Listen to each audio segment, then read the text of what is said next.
प्राचीन काल की बात है। मगध देश की जनता में आतंक छाया हुआ था। अंधेरा होते ही लोग घरों से बाहर निकलने की हिम्मत नहीं जुटा पाते थे। कारण था अंगुलिमाल। अंगुलिमाल ने 100 लोगों की हत्या करने का प्रण लिया था। वह 99 लोगों को मर चुका था, अब एक ही बचा था। उसका प्रण पूरा होने को इसी वजह से पूरे गांव में उसका आतंक फैला हुआ था। अंगुलिमाल एक खूंखार डाकू था जो मगध देश के जंगल में रहता था। जो भी राहगीर उस जंगल से गुजरता था वह उसे रास्ते में लूट लेता था और उसे मारकर उसकी एक उंगली काटकर माला के रूप में अपने गले में पहन लेता था।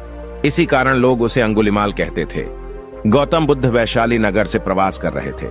लोगों ने उन्हें रोका। बुद्ध को लोगों ने बताया कि वैशाली के बाहर जंगल में अंगुलिमाल नाम का एक पिशाच जैसा लुटेरा रहता है।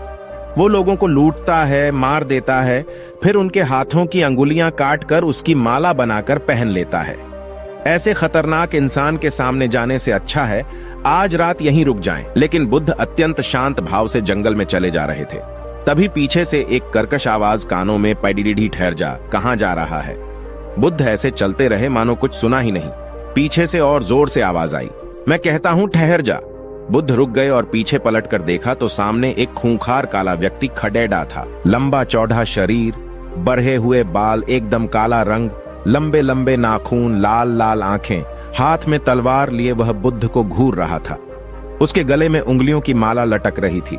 वह बहुत ही डरावना लग रहा था। बुद्ध ने शांत व मधुर स्वर में कहा, मैं तो ठहर गया, भला तू कब ठहरेगा। अंगुलिमाल ने बुद्ध के चेहरे की ओर देखा। उनके चेहरे पर बिल्कुल भय नहीं था, जबकि जिन लोगों को वह रोकता था वे भय से थर थर कांपने लगते थे। अंगुलिमाल बोला, हे सन्यासी, क्या तुम्हें डर नहीं लग रहा है? देखो, मैंने कितने लोगों को मारकर उनकी उंगलियों की माला पहन रखी है।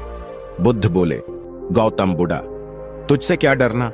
डरना है तो उससे डरो जो सचमुच ताकतवर है। अंगुलिमाल जोर से हंसा, हे साधु, तुम समझते हो कि मैं ताकतवर नहीं हूं? मैं तो एक बार में 10-10 लोगों के सिर काट सकता हूं। बुद्ध बोले, गौतम बुढ़ा, यदि तुम सचमुच ताकतवर हो तो जाओ, उस पेड़ के 10 पत्ते तोड़ लाओ।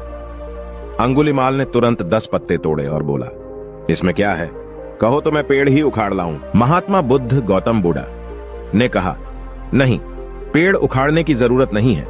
यदि तुम वास्तव में ताकतवर हो तो जाओ, इन पत्तियों को पेड़ में जोड़ दो। अंगुलिमाल क्रोधित हो गया और बोला, भला कहीं टूटे हुए पत्ते भी जुड़ सकते हैं?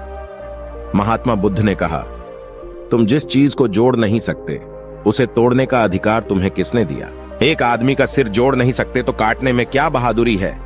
अंगुलिमाल अवाक रह गया। वह महात्मा बुद्ध की बातों को सुनता रहा। एक अनजानी शक्ति ने उसके हृदय को बदल दिया। उसे लगा कि सचमुच उससे भी ताकतवर कोई है। उसे आत्मग्लानि होने लगी। वह महात्मा बुद्ध गौतम बुढ़ा के चरणों में गिर पड़ा और बोला, हे महात्मन, मुझे क्षमा कर दीजिए, मैं भटक गया था, आप मुझे शरण में ले लीजिए। भगवान बुद्ध ने उसे अपनी शरण में ले लिया और अपना शिष्य बना लिया। आगे चलकर यही अंगुलिमाल एक बहुत बड़ा साधु हुआ। कहानी से सीख, कोई इंसान कितना भी बुरा हो, लेकिन अगर आप अपनी अच्छाइयां नहीं छोड़ते हैं तो कोई आपका कुछ नहीं बिगाड़ सकता है। दोस्तों, आपको यह जानकारी कैसी लगी कृपया अपनी टिप्पणियां देकर हमें कृतार्थ करें। चैनल को सब्सक्राइब करें, वीडियो को लाइक करें, कमेंट करें। धन्यवाद। जय हिंद।